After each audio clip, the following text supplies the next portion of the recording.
એ જીગાની અંબર લેનારી એ જીગાની અંબર લેનારી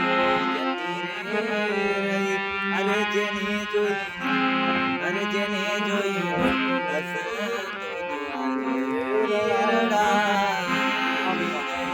અરે જેને જોઈ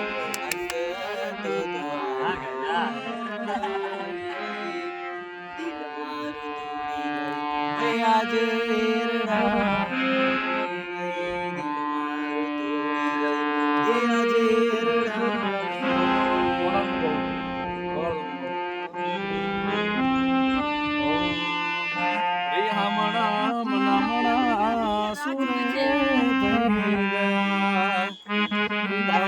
પ્રણવભાઈ બોલાવે.